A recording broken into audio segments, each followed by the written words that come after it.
제2차 세계대전 때 있었던 일입니다. 미국의 한 병사가 전쟁에 참여했다가 그만 적군의 총탄에 맞아서 죽어가고 있었습니다. 군대에 파송된 목사님을 군목이라고 하지요. 한 군목 한 분이 군인의 몸에 손을 얹고, 병사의 몸에 손을 얹고 마지막 임종 기도를 하고 있었습니다. 그러면서 목사님이 물었습니다. 혹시 남길 말이 있느냐, 누구에게 전해줄 말이 있느냐 그랬더니 그 병사가 말하기를, 목사님, 제 어머니에게 꼭 전해주십시오. 어머니 사랑하시는 아들이 아무 고통 없이 기쁘게 죽었다고 전해주십시오. 그렇게 유언을 남겼습니다. 그러다가 숨을 거두기 직전에 또 이렇게 말합니다. 목사님, 한 가지 부탁이 더 있습니다. 제가 다니던 교회 학교 선생님에게 이 말을 꼭 전해주십시오. 저는 선생님의 가르침을 잊지 않고 있다고요. 그리스도인으로서 죽음을 두려워하지 않고 편안하게 눈을 감게 해주신 선생님께 감사하다고 전해주세요. 이렇게 이제 마지막 말을 남겼다는 겁니다. 이 군목은 이 병사의 유언에 따라서 교회 학교 그 선생님에게 편지를 썼습니다. 그리고 얼마 후에 답장이 왔다고 합니다. 바로 그 선생님이 보낸 답장이었어요. 답장의 내용이 이래였습니다. 목사님, 너무나도 부끄럽습니다. 저는 지난 주일에 주일학교 교사직을 사임했습니다. 왜냐하면 오랫동안 교사직을 해왔지만 내가 가르치는 일이 무슨 소용이 있겠는가 하는 낙심이 생겼기 때문입니다. 그런데 이 편지를 받아보고 회개했습니다. 저는 다음 주일에 다시 목사님을 찾아가서 주일학교 교사직을 복직시켜 달라고 부탁할 것입니다. 그리고 평생 이 직분을 감당할 것입니다. 나의 이 직분이 헛되지 않았음을 알려주신 목사님께 감사드립니다. 이런 내용이었다고 합니다. 오늘은 영혼을 돌보는 사람, 영혼을 섬기는 사람들에게 주신 말씀입니다. 영혼을 돌보는 사람, 영혼을 섬기는 사람이 어떤 사람입니까? 목회자일 수도 있겠고, 교회학교 교사일 수도 있겠고, 사랑방 지기일 수도 있겠고, 1:1 양육자가 될 수 있겠고, 혹은 우리가 전도했다면 전도한 사람, 전도자가 영혼을 돌보는 사람이고, 혹은 새가족 섬김이도 될 수 있겠죠. 또 혹은 부모님이 자녀들을 전도했다면 부모님이 그렇고, 혹은 자녀가 부모님을 전도했다면 자녀가 영혼을 돌보는 자입니다.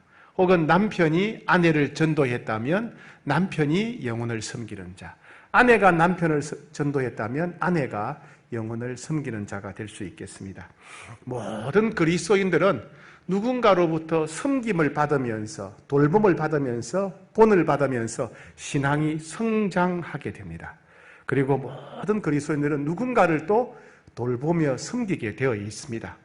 우리가 만약에 오늘 예수 믿고 교회에 등록했다면 다음 주에 등록하는 사람보다 우리가 선배잖아요. 그죠? 한 주간 먼저 교회에 왔으니까 내가 먼저 뭘 가르쳐 줄 수가 있는 거죠. 그죠? 이와 같이 모든 그리스도인들은 누군가로부터 돌봄을 받는 사람들이고 동시에 누구를 돌보는 사람, 섬기는 사람입니다. 아마 여러분 오늘 설교를 들으면서 생각나는 사람이 있을 거예요. 아, 나는 내가 초신자고 새가족이고 어리다고 생각했는데 내가 돌봐줄 사람이 있구나. 저 사람은 나보다 믿음이 어리지. 나는 저 사람을 기도해야 돼. 나는 저 사람을 도와줘야 돼. 그런 사람이 생각날 겁니다. 그래서 오늘은 바로 영혼을 돌보는 사람들, 모든 그리스도인들에게 주신 하나님의 말씀입니다. 바울은 3차 선교 여행을 마치고 이제 예루살렘으로 복귀하는 중이었습니다. 최종 목적지였던 고린도 교회에서 이제 왔던 길을 되돌아가게 됩니다. 아덴으로, 베레아로, 데살로니가로, 빌립보로, 또 드로아로 돌아가게 됩니다. 그러다가 이제 드로아에서는 아소까지 60km의 거리를 걸어서 가게 되지요. 그죠? 걸어서 가게 되고, 또 아소에서 배를 타고 어디에 도착했냐면 밀레도라고 하는 도시에 도착했습니다. 이 밀레도에 도착했을 때 바울은 에베소에 사람을 보내어서 에베소 교회 장로들이 바울을 만나러 밀레도에 오라고 초청을 하게 됩니다. 근데 이 밀레도에서 에베소까지 거리가 약 50km입니다.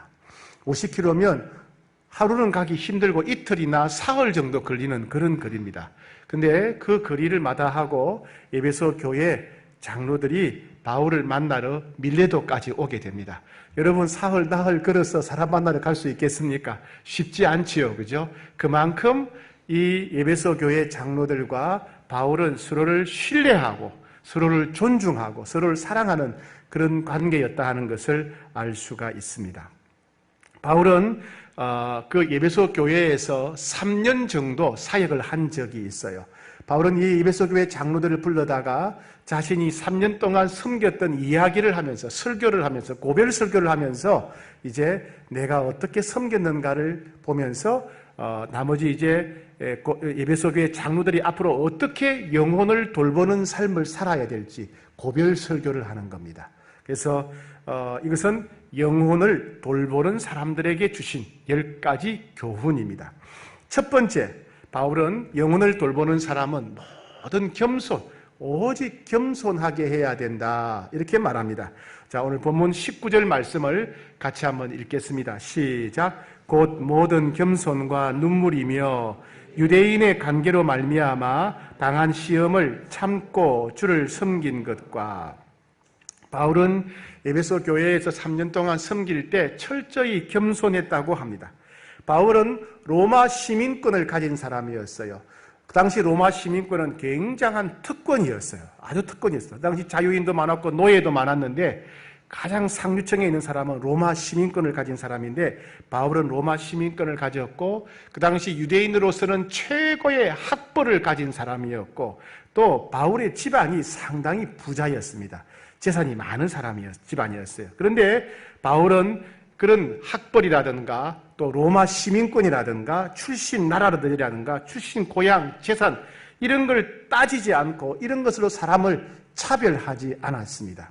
그래서 바울을 만난 사람은 그 사람이 어느 나라 사람, 어느 민족 사람이든지 학벌이 어떠하고 재산이 어떠하고 출신 고향이 어떠하든지 종이든지 자유인이 노예든지 따지지 않고 바울에게는 누구든지 접근할 수 있었고 마음을 열고 대화할 수가 있었습니다. 이와 같이 영혼을 돌보는 사람은 누구든지 절대로 차별해서는 안 됩니다. 예를 들면 지금 우리나라에는 외국인들 다문화 가정이 좀 많이 늘어가고 있지 않습니까? 외국인 근로자들 또 다문화 가정 가족들은 알게 모르게 차별을 많이 느낀다고 합니다. 여러분 최소한 교회에서는 그 사람이 어느 나라에서 왔든지 피부색이 다르든지 간에 절대로 우리는 차별해서는 안 됩니다.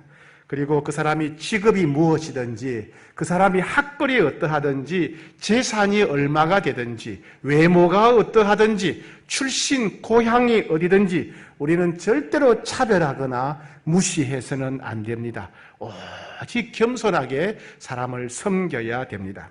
두 번째는 바울은 영혼을 돌보는 사람은 눈물이 있어야 된다 이렇게 말합니다.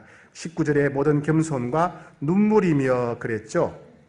바울은 고린도후서 2장 4절이나 빌립보 3장 18절에 보면 성도들을 위해서 눈물을 흘렸다 이런 얘기를 종종 합니다. 주로 성도들이 잘못된 길로 갈 때, 성도들이 타락할 때 그들을 위해서 눈물을 흘리며 권면했다는 것입니다. 여러분 이 눈물은 바로 사랑의 표현이고 관심의 표현입니다. 내가 상대방에 대해서 관심이 없다면 사랑이 없다면 상대방이 잘못된 길로 가면 그냥 그렇게 내버려 둘 거예요. 그죠? 신경 안 쓸 거란 말이죠. 예를 들면 자 우리 부모님들이 그런 경우에 자녀들이 잘못된 길로 가면 돼요. 자녀들이 잘못된 길로 가면 야단도 치다가 야단치도 안 들으면 어떻게 해요? 부모들이 눈물로 하소연하지요. 애야 네가 왜 그렇게 사냐? 너 그런 길로 가면 안 돼. 부모님들이 야단치다가 안 되면 부모님 눈물로 하소연합니다. 왜요? 사랑하기 때문에 소중히 여기기 때문에 그래요. 그런데 이웃집의 사람들이 다른 집의 아이들이 잘못된 길로 가면 어떻게 합니까? 아이고 그죠? 눈물 흘리지 않습니다. 그죠? 걱정은 하지만은 눈물 흘리지는 않습니다.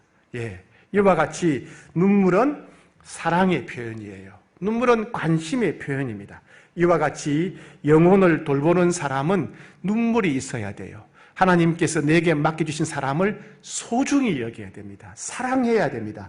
부모가 자식을 소중히 여기듯이 그 영혼을 소중히 여겨서 그들이 잘못된 길로 갈 때 눈물까지 흘릴 수 있는 그런 사람이 되어야 됩니다. 여기서 눈물은 섬기는 영혼, 돌보는 영혼을 소중히 여기는 사람이 되어야 된다. 사랑하는 사람이 되어야 된다 하는 겁니다. 세 번째는 오래 참음과 인내입니다. 당시에 유대인들은 계속해서 바울을 괴롭혔습니다. 유대인들이 볼 때 예수님은 이단이죠. 그래서 어떻게 나사렛 예수가 하나님의 아들이 될 수 있느냐?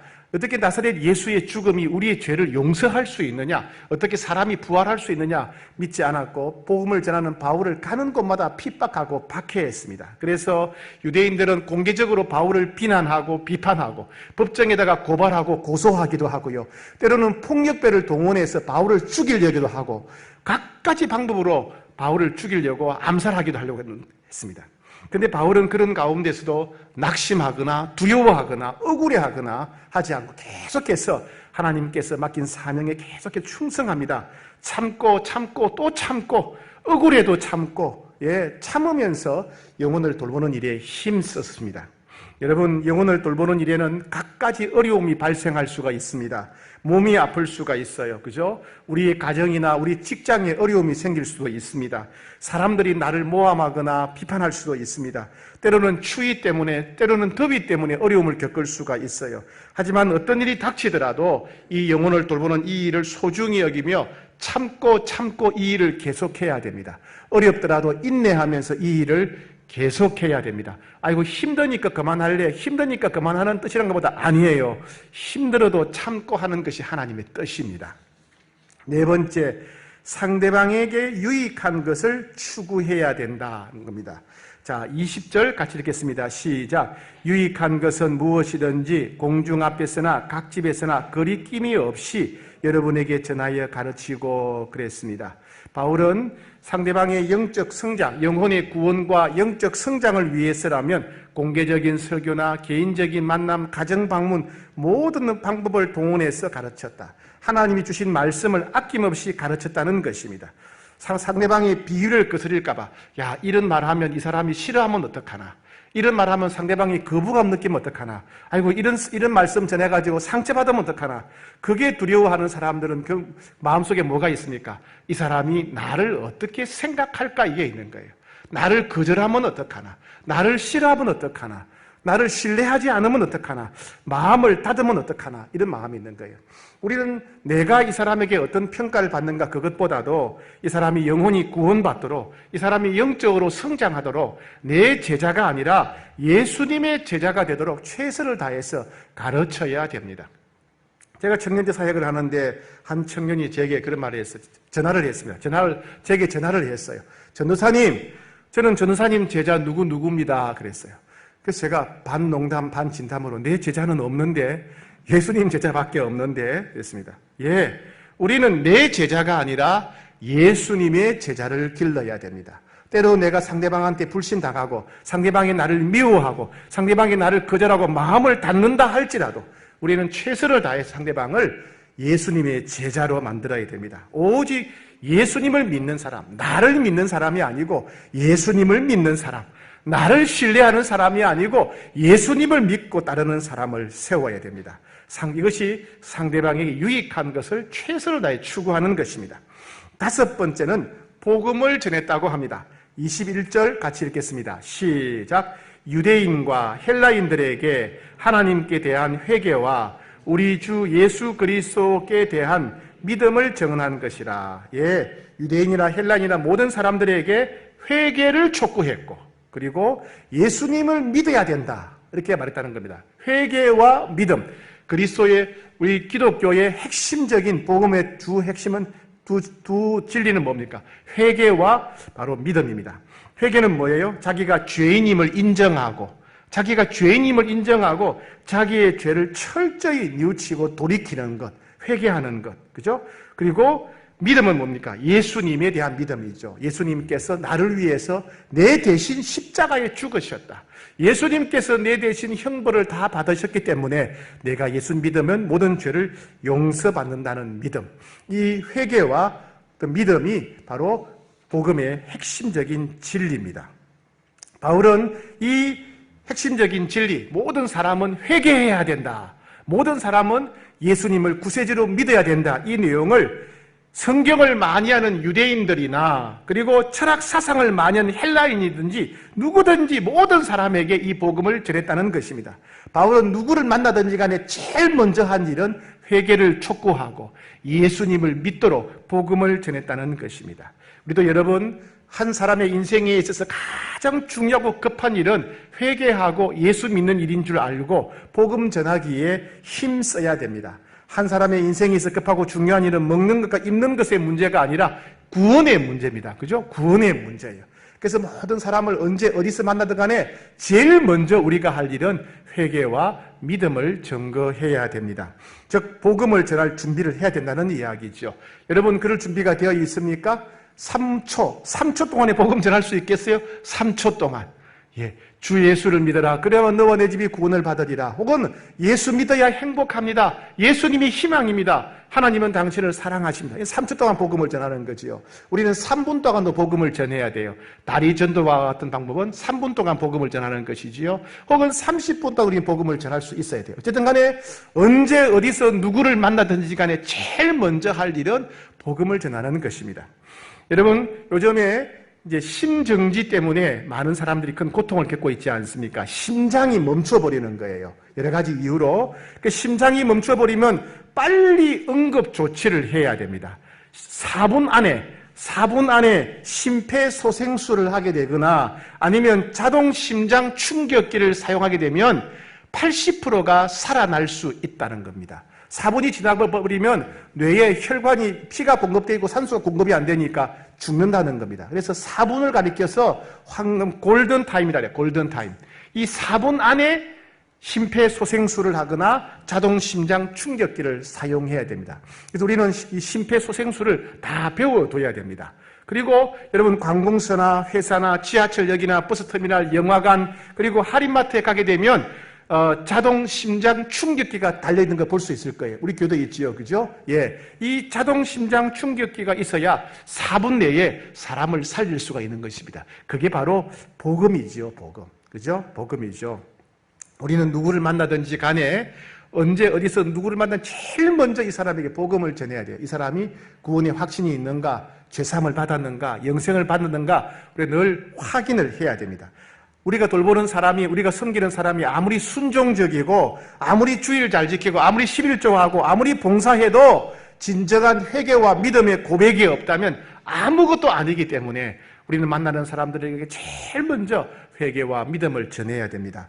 혹은 신앙의 연수가 얼마 되었든지 직분이 얼마 되었든지 간에 우리는 만나는 모든 사람에 대해서 이 사람이 정말 회개한 적이 있는가, 정말 예수님을 구세주로 믿는가 확인해야 됩니다. 즉 복음을 전해야 된다는 이야기입니다. 6번째, 우리는 사명감을 가져야 됩니다. 22절부터 24절까지 받들어 읽겠습니다. 시작. 보라, 이제 나는 성령에 매여 예루살렘으로 가는데 거기서 무슨 일을 당할는지 알지 못하노라. 오직 성령이 각 성에서 내게 증언하여 결박과 환난이 나를 기다린다 하시나 내가 달려갈 길과 주 예수께 받은 사명 곧 하나님의 은혜의 복음을 증언하는 일을 마치려 하면은 나의 생명조차 조금도 귀한 것으로 여기지 아니하노라. 바울은 이제 3차 선교 여행을 마치고 예루살렘으로 돌아갑니다.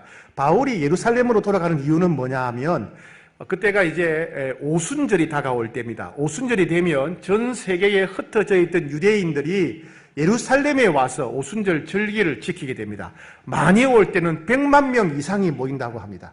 전 세계에 흩어진 유대인들 100만 명 이상이 오순절에 모이는 겁니다. 바울은 그때 100만 명 이상 모이는 그 유대인들에게 복음을 전하게 되면 그들이 복음을 들고 다시 전 세계로 흩어져서 땅끝까지 복음이 전파되기 때문에 바울은 예루살렘의 오순절에 가서 복음을 전하려고 했습니다. 근데 문제는 뭐냐 하면 바울이 예루살렘으로 돌아오는 길에 고린도에서부터 아덴에서 베레아, 베레아에서 데살로니가, 거기서 다시 빌립보에 들어와로 오는데 바울이 중간에 방문한 교회마다 예언의 은사를 받은 사람들이 있어요. 그 예언의 은사 받은 사람들이 한결같이 뭐라고 하느냐 하면 바울 사도님이 예루살렘에 가게 되면 체포당합니다. 그리고 밧줄에 꽁꽁 묶이게 될 것이고 감옥에 갇히게 될 것이고 큰 환난을 당하게 될 것입니다 라고 하는 예언을 하는 거예요. 한 교회만 그랬다면 그럴 수 있겠다 생각할 텐데 이 베레아 교회, 데살로니가 교회, 빌립보 교회, 드로아 교회 가는 교회마다 똑같은 예언의 말씀이 있는 겁니다. 바울이 고민이 되는 거예요. 나는 지금 예루살렘에 가서 오순절에 전 세계에서 몰려온 유대인들 100만 명 이상의 유대인들에게 일시에 복음을 전하고 싶은데 또 한편은 예언의 말씀은 내가 예루살렘에 가면 체포당한다, 감옥에 갇힌다 그러니까 어떻게 해야 될까? 그러면 다음 기회로 넘기고 다른 도시로 피난 가야 될까요? 아니면 예루살렘으로 가야 될까요? 바울이 고민이 된 거예요. 그래서 바울이 어떻게 했죠? 드로아에서 앗소까지 약 60km 거리를 혼자 걸어갔어요. 그죠? 혼자 걸어가면서 하나님과 독대했습니다. 바울은 하나님과 독대한 결과 어떤 대가를 치르더라도 예루살렘까지 가기로, 예루살렘을 방문하기로 결심했습니다. 그래서 감옥에 갇히는 한이 있더라도 오순절에 모여든 모든 유대인들에게 복음을 전하기로 그렇게 결단했습니다. 하나님께서는 자기에게 복음을 전하는 사명을 주셨기 때문에 이 사명을 위해서는 내 생명도 아깝지 않다, 이런 결론을 내리게 된 겁니다. 그래서 밀레도에서 에베소 교회 장로들을 초청한 다음에 그러한 결단을 이렇게 고백합니다. 22절부터 24절까지입니다. 보라, 이제 나는 성령에 매여 예루살렘으로 가는데 거기서 무슨 일을 당할는지 알지 못하노라. 오직 성령이 각 성에서 내게 증언하여 결박과 환난이 나를 기다린다 하시나 내가 달려갈 길과 주 예수께 받은 사명 곧 하나님의 은혜의 복음을 증언하는 일을 마치려 하면은 나의 생명조차 조금도 귀한 것으로 여기지 아니하노라. 바울은 하나님께 자기에게 복음을 전하는 사명을 맡겨주셨다고 믿었습니다. 그래서 하나님께서 맡겨주신 이 사명을 위해서는 자신의 생명까지도 기꺼이 포기할 수 있다, 이렇게 고백합니다. 자신의 인생보다 하나님 맡겨주신 사명이 더 귀하다는 이야기입니다. 그만큼 사명은 귀합니다. 사명을 깨닫고 사명을 추구하는 인생은 복된 인생이고 가치 있는 인생입니다. 사랑하는 여러분, 하나님께서 여러분들에게 어떤 영혼을 맡겨주셨습니까? 여러분들이 돌보고 섬겨야 될, 여러분보다 믿음이 연약한 사람들은 누굽니까? 그 사람들을 돌보는 것, 바로 그것이 하나님께서 여러분이 맡기신 사명입니다. 피곤하다고 연기하고 힘들다고 포기하고 그렇기 때문에 우리의 일생은 평생 가치 없는 인생이 될 수밖에 없습니다. 때로 힘들고 피곤해도 우리는 이 사명을 감당해야 됩니다. 하나님께서 우리에게 맡기신 영혼들 연락하고 찾아가서 만나고 그들을 위해 기도하고 그들을 돌보기를 힘써야 됩니다. 남들이 알아주지 않아도 우리는 끝까지 사명을 감당해야 됩니다. 세상 사람들은 권력이나 명예나 부귀를 추구하지만은 우리는 오직 사명을 추구하며 살아야 됩니다. 세상 사람들은 자기의 욕망, 즉 야망을 추구하며 삽니다. 그러나 우리 그리스도인은 오직 하나님께서 우리에게 맡겨주신 사명에 충성하며 살아야 됩니다. 다시 말씀드립니다. 여러분들에게 생각나는 사람, 하나님께서 여러분들에게 돌보라고, 섬기라고, 연락하라고 맡겨주신 영혼들은 여러분들의 사명입니다. 여러분, 생사화복을 주관하신 하나님께서 우리를 즉각 천국으로 데려가지 않으시고 이 땅에 더 머물게 하시는 것은 바로 이 사명을 이루기 위해서입니다. 7번째는 말씀을 나누라고 하십니다. 26절, 27절, 그러므로 오늘 여러분에게 증언하거니와 모든 사람의 피에 대하여 내가 깨끗하니 이는 내가 끓이지 않고 하나님의 뜻을 다 여러분에게 전하였습니다. 예. 모든 사람이 피에 대해서 깨끗하다는 말은 책임이 없다는 뜻입니다. 즉 이것은 에스겔 33장에 나오는 파수꾼의 비유를 말합니다. 하나님께서는 에스겔 33장에서 어떤 이야기 하나를 들려주십니다. 파수꾼의 이야기라는 거죠. 어느 도시 어느 성에 파수꾼이 한 명 있었습니다. 그런데 파수꾼은 보초를 서는 사람을 말합니다. 적군이 쳐들어오는 거예요. 적군이 쳐들어오자 이 파수꾼 보초는 비상나팔을 불었습니다. 자, 비상나팔을 불었다면 이 성이 함락되었든지 안 되었든지 간에 이 보초 파수꾼은 아무 책임이 없습니다. 자기가 해야 될 비상나팔을 부는 책임을 다 했기 때문에 설사 성이 함락된다 할지라도 이 파수꾼은 아무 책임이 없다는 겁니다. 그런데 반대로 적군이 쳐들어오는데 이 파수꾼이 비상나팔을 불지 않았다. 그럼 어떻게 됩니까? 만약에 비상나팔을 불지 않아서 이 성이 함락되었다면 그 파수꾼은 책임을 면할 수가 없다는 거예요. 왜요? 비상나팔을 부는 것이 자기의 사명이니까. 그런 면에서 바울은 자기는 피가 깨끗하다는 말은 자기는 파수꾼으로서 비상나팔을 다 불렀다 이 말입니다. 즉 자기가 해야 될 말씀을 온전히 다 전했다 이런 뜻입니다. 우리가 말씀을 맡은 자로서, 말씀을 가르치는 자로서 하나님 말씀을 다 가르쳤다면 이 사람이 순종하든 순종하지 않든 그 사람 책임이에요.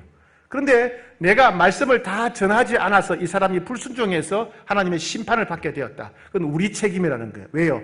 내가 하나님 말씀을 다 전하지 않았으니까. 내가 하나님 말씀으로 다 경고하지 않았으니까. 내가 비상나팔을 불지 않았으니까 우리 책임이라는 것입니다. 그런 측면에서 바울은 하나님의 말씀을 온전히 다 전했고 자기는 부끄러움이 없다 이렇게 말하고 있습니다. 여러분 이와 같이 영혼을 돌보고 섬기는 자들은 하나님의 말씀을 가르치는 자입니다. 하나님의 말씀을 전하는 자입니다. 자기 경험이나 세상 지식을 가르치는 것이 아닙니다. 그리고 성경에 기록된 말씀을 가감없이 그대로 전해야 됩니다. 마치 우리가 돌보는 영혼의 구원의 문제가 우리 손에 달린 것처럼 최선을 다해서 가르쳐야 됩니다. 아무리 밥 사주고 선물 사주고 좋은 관계를 맺어도 아무리 상대방에게 좋은 인상을 주었다 할지라도 하나님의 말씀을 전하지 않았거나 가르치지 않았다면 아무것도 하지 않은 것과 같습니다. 그래서 우리는 늘 평소에 이 말씀을 영혼을 돌보는 사람들은 평소에 말씀을 가까이 해야 됩니다. 내가 말씀을 가까이 해야 나를 통해서 말씀이 흘러가지 않겠습니까? 평소에 말씀을 많이 읽으셔야 됩니다. 통독하셔야 돼요. 매일 큐티 하셔야 됩니다. 혹은 필사하셔야 돼요. 내가 말씀을 가까이 할 때 나를 통해서 하나님 말씀이 흘러가게 되는 겁니다. 세상 지식과 비교할 수 없는 살아있는 하나님의 말씀이 우리를 통해서 흘러가게 된다는 이야기입니다. 8번째, 경계하고 권면하고 책망해야 된다는 말씀입니다. 바울도 그랬고 바울이 떠난 뒤에 에베소 교회에 악한 사람들이 들어와서 어그러진 말을 하면서 잘못된 말을 하면서 많은 영혼들을 빼앗아 갈 것이다. 영혼을 빼앗아 가는 악한 세력들, 악한 사상들이 등장할 것이다. 그렇게 말합니다. 그래서 영혼을 돌보는 사람들은 삼가야 된다. 즉 깨어 있어야 된다. 한 영혼도 잃어버리지 않도록 영혼을 돌보는 사람들은 항상 깨어 있어야 된다 이렇게 말합니다. 세상의 유혹과 친구들의 유혹이 성도들을 빼앗아 갈 수 있습니다. 작은 서운함이나 상처가 성도들을 빼앗아 갈 수 있습니다. 끊어버리지 않은 죄악된 습관이 성도들을 빼앗아 갈 수 있습니다. 혹은 영혼을 돌보는 사람들이 무관심해서 나태하다가 성도를 빼앗길 수 있습니다. 그래서 우리 영혼을 돌보는 사람들은 항상 깨어 있어야 됩니다. 요즘 가정에 방문해 보면 식물 키우는 가정들이 많아요. 무슨 다육식물이라든가 난초라든가 혹은 공기 정화 식물이라든가 식물을 소중하게 키우는 가정들이 있습니다. 참 식물 키우기가 어렵죠. 그죠? 저도 식물 키우다 보면 많이 죽였어요. 온도를 맞춰야 되고 또 물을 한 달에 한 번 주는 것도 있고 일주일에 한 번 주는 것도 있고 이틀에 한 번, 하루에 한 번 물 주는 것도 있고 식물마다 달라요. 그죠? 또 실내 공기를 환기를 시켜줘야 되고 또 병충해를 방지해야 되고 얼마나 신경을 많이 쓰는지 몰라요.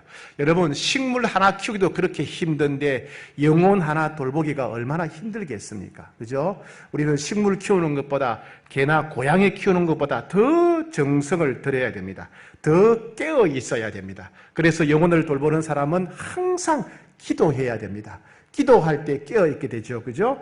기도할 때 상대방이 어떤 어려움에 처했는지 알게 되고 기도할 때 어떤 악한 세력들이 유혹하는지 알 수 있습니다. 사랑하는 여러분, 천하보다 귀한 한 영혼 한 영혼을 돌보기 위해서 한 영혼도 잃어버리지 않기 위해서 항상 기도하며 깨어 있기를 축복합니다.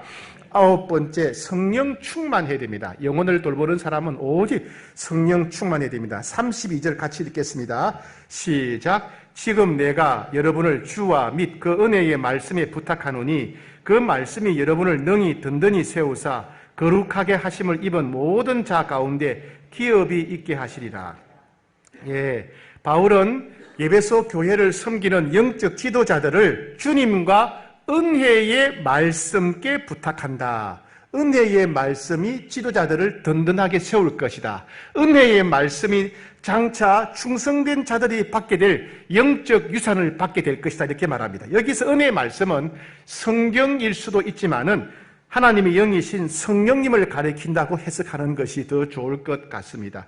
즉 성령님께서는 교회의 영적 지도자, 영혼을 돌보는 사람들을 붙들어준다, 지켜준다, 도와준다, 사명을 잘 감당해서 상을 받도록 이끌어주신다, 이렇게 말합니다. 즉 영혼을 돌보는 사람들은 오직 성령 충만해야 됩니다. 성령 충만해야 예수님의 마음을 품고 섬길 수가 있어요. 사람을 돌보는 일은 얼마나 속상할 때 많습니까? 그죠? 예, 여러분 성령 충만해야 예수님의 마음으로 섬길 수가 있습니다. 속상하고 억울하고 답답할 때 많지 않습니까?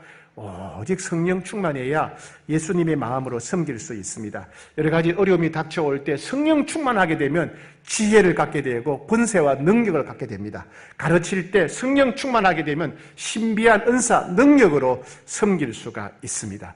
사랑하는 여러분, 영혼을 돌보는 모든 여러분들 성령 충만하기를 축복합니다. 성령님을 의지하셔야 됩니다. 성령님께 도움을 구하셔야 됩니다. 성령님께 매달려야 됩니다. 성령님께 사로잡혀야 됩니다. 성령 충만한 여러분 되기를 축복합니다.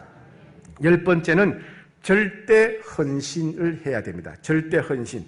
자, 33절부터 35절까지 받들어 읽겠습니다. 시작. 내가 아무의 은이나 금이나 의복을 탐하지 아니하였고 여러분이 아는 바와 같이 이 손으로 나와 내 동행들이 쓰는 것을 충당하여 범사에 여러분에게 모본을 보여준 바와 같이 수고하여 약한 사람들을 돕고 또 주 예수께서 친히 말씀하신 바 주는 것이 받는 것보다 복이 있다 하심을 기억하여야 할지니라. 바울은 에베소 교회, 빌립보 교회, 데살로니가 고린도 교회를 개척했던 개척 선교사입니다. 그때는 교회 조직이 없었고 선교사를 후원하는 후원 조직이 없었습니다. 그래서 바울은 스스로 자기 생활비를 벌어야 했습니다. 그래서 바울은 자기 손으로 텐트를 만들면서 생활비를 벌었습니다. 그렇다고 해서 교인들한테 어떤 대가를 요구하지도 않았습니다. 금이나 은이나 의복을 탐하지 않았다고 합니다. 오히려 바울은 계속해서 관심이 나누고 베풀어 주는 데 관심이 있었습니다. 약한 사람들을 도와줬습니다. 왜 그렇게 자기 쓸 것도 모자라는데 바울은 나누고 베풀며 살기에 힘썼을까요? 바울의 고백은 예수님께서 주는 것이 받는 것보다 복이 있다라고 말씀하셨기 때문이라고 합니다. 영혼을 돌보는 사람은 이와 같이 나누고 베풀기를 힘써야 됩니다. 세상 사람들처럼 내가 얼마 줬으니까 상대방이 내게 밥을 한번 사야지 이런 계산을 해서는 안 됩니다. 오직 그리스도인들은 무조건 밥을 사주고 커피도 사주고 선물도 사주고 필요한 것이 있다면 아낌없이 베풀어야 됩니다. 왜요? 주는 것이 받는 것보다 복이 있으니까. 작은 자에게 한 것이 곧 나에게 한 것이라고 예수님이 말씀하셨기 때문에 그렇습니다. 세상적으로 볼 때는 내가 계속 밥을 사주고 커피를 사주는 것이 손해보고 억울한 것이지만은 영적인 눈으로 볼 때는 예수님께 계속 밥을 사드리고 계속 커피를 사드리는 것이니까 얼마나 복된 일이냐는 것입니다. 그래서 주는 것이 받는 것보다 복이 있다. 작은 자에게 한 것이 곧 나에게 한 것이다. 그렇게 말씀하신 것입니다. 세상 사람들은 대접받는 것 좋아합니다. 세상 사람들은 주고받는 것 따집니다. 그러나 우리 그리스도인들은 나누고 베푸는 일에 힘써야 됩니다. 특히 영혼을 돌보는 사람은, 영혼을 섬기는 사람은 하나님께서 우리에게 맡기신 영혼들을 위해서 아낌없이 나누고 베풀며 살아야 됩니다. 마지막 36절부터 38절까지는 돌봄을 받는 사람들은 그럼 어떻게 해야 되느냐? 돌봄을 받는 사람들이 해야 될 것 두 가지. 여러분도 돌봄을 받지요, 그죠? 목사님들로부터 돌봄 받기도 하고 사랑방 찌개들로부터 돌봄 받기도 하고 여러 사람도 돌봄 받습니다. 자, 그럼 돌봄을 받는 사람은 어떻게 살아야 되느냐? 첫 번째, 주님 앞에서 교제해야 된다. 이렇게 말씀하십니다. 36절 같이 읽겠습니다. 시작. 이 말을 한 후 무릎을 꿇고 그 모든 사람들과 함께 기도하니. 바울과 에베소 교회 지도자들은 함께 하나님께 무릎을 꿇고 기도했습니다. 그들은 다 하나님 앞에 있었습니다. 바울도 하나님 앞에 있었고 에베소 교회 지도자들도 하나님 앞에 있었습니다. 여러분, 가르치는 자나 배우는 자나 모두 하나님 앞에 있습니다. 돌봄을 받는 자나 돌보는 자나 다 하나님 앞에 있습니다. 하나님 앞에 있다는 말이 무엇일까요? 하나님 앞에 있다는 말은 지금 이 자리에 하나님이 함께 계심을 믿는다는 겁니다. 지금 이 자리에 우리가 지금 서로 돌보고 서로 가르치고 하는 이 순간, 이 자리에 하나님이 살아계셔서 함께 하심을 믿는다. 우리는 살아계신 하나님 앞에 있다고 믿는다는 뜻입니다. 또 하나님 앞에 있다는 말은 뭐냐 하면 하나님을 경외하는 마음, 하나님을 두려워하는 마음을 갖는다는 거예요. 하나님이 살아계신 분이고 살아계신 하나님이 내 앞에 있으니까 내가 말과 행동을 조심한다. 내가 말과 행동을 두려워한다. 이것이 하나님 앞에 있다, 이런 말입니다. 또 하나님 앞에 있다는 말은 내가 무슨 일을 만나든지 간에 하나님께서 도와주시고 또 인도해 줄 줄 믿고 신뢰한다, 이런 뜻이 하나님 앞에 있다는 것입니다. 그러니 여러분, 우리의 모든 교제, 특히 우리가 다른 사람을 도와주고 베풀 때 혹은 누군가가 나를 도와줄 때 우리는 하나님 앞에 있다는 사실을 기억해야 됩니다. 두 번째, 진심으로 사랑하고 소중히 여겨야 됩니다. 자, 37절, 38절 같이 읽겠습니다. 시작. 다 크게 울며 바울의 목을 안고 입을 맞추고 다시 그 얼굴을 보지 못하리라 한 말로 말미암아 서로 근심하고 배에까지 그를 전송하니. 바울과 에베소 교회 성도들은 서로 헤어질 때 크게 울었답니다. 크게 울었고 서로 목을 어긋 맞추고 입을 맞추었습니다. 바울이 배에 오를 때까지 전송했습니다. 이것은 그들이 서로를 진실하게 진심으로 사랑하고 서로를 소중히 여겼다는 것을 보여줍니다. 사랑하는 여러분, 돌봄을 받는 사람, 섬김을 받는 사람, 가르침을 받는 사람은 자기를 돌보는 사람을 소중히 여겨야 됩니다. 자기를 가르치는 사람을 존경해야 돼요. 또 자기를 섬기는 사람을 귀하게 여겨야 됩니다. 근데 많은 사람들이 편견을 가지고 있어요. 가르치는 사람도 있지만은 가르침을 받는 사람도 편견이 있단 말이죠. 가르침을 받는 사람, 돌봄을 받는 사람이 편견이 있으면 마음이 열리지 않습니다. 마음이 열리지 않으면 사랑을 받아들일 수가 없어요. 마음이 열리지 않으면 말씀을 받아들일 수가 없는 거예요. 마음을 열어야 됩니다. 외모가 어떠하든지 간에 나를 가르치고 나를 섬기는 사람이 외모가 어떠하든지 상대방의 학벌이 어떠하든지 혹은 재산이 어떠하든지 직업이 어떠하든지 혹은 세상적인 지위가 어떠하든지 혹은 출신 고향이 어떠하더라도 나를 섬기는 사람, 나를 돌보는 사람, 나를 같이 가르치는 사람을 소중히 여기며 존중해야 됩니다. 갈라디아서 6장 6절에 가르침을 받는 자는 말씀을 가르치는 자와 모든 좋은 것을 함께하라 그랬습니다. 말씀을 가르치는 자와 모든 좋은 것을 함께하는 것이 무엇입니까? 편견을 갖지 않는다는 말이에요. 외모가 어떠하든지 직업이든지 재산이 어떠하든지 간에 편견을 갖지 않는다. 또 그 사람의 입장에서 상대방의 입장에서 이해해주고 존경하고 또 신뢰하고 의지한다. 그런 말입니다. 그래서 그런 마음으로 우리가 가르치는 사람, 섬기는 사람을 대할 때 하나님은 그 사람을 통해서 우리들에게 은총을 부어주실 것입니다. 어느 교회에 한 집사님이 갑자기 이제 암이 와서 돌아가시게 되었어요. 돌아가시게 되었는데 이분이 아주 부유한 기업가였어요. 큰 회사를 운영하는 분이었습니다. 그러나 안타깝게도 너무 일찍 발견되어서 세상을 떠나게 되었습니다. 이분이 하루는 이제 중환자실에 있으면서 목사님을 찾았습니다. 그 교회 담임 목사님을 찾은 겁니다. 그래서 목사님이 찾아갔더니 한 얘기가, 목사님, 제가 참 마음에 큰 짐이 있습니다. 저도 이제 얼마 남지 않았고 곧 천국으로 간다는 거 제가 알고 있습니다. 근데 천국 가기 전에 제 마음에 큰 짐이 있습니다. 목사님이, 집사님 무슨 짐이 있습니까? 다 벗고 가세요. 그랬어요. 그때 이분 얘기가 10년 전에 목사님께서 제게 주일학교 교사를 했으면 좋겠다고 하셨을 때 제가 바빠서, 회사가 참 바빠서 도저히 할 수 없다고 제가 거절했는데 지금 생각하니까 너무 후회가 됩니다. 제가 10년 동안 교사를 했다면 최소한 100명의 영혼을 구원했을 텐데 1년에 10명씩 반 아이를 맡게 되면 100명이지 않습니까?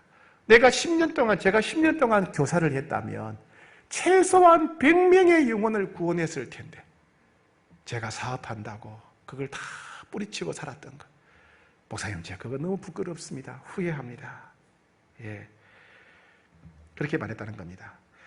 사랑하는 여러분, 천하보다 귀한 영혼을 구원하고 천하보다 귀한 영혼을 돌보는 일, 이 놀라운 기회는 항상 오는 것이 아닙니다.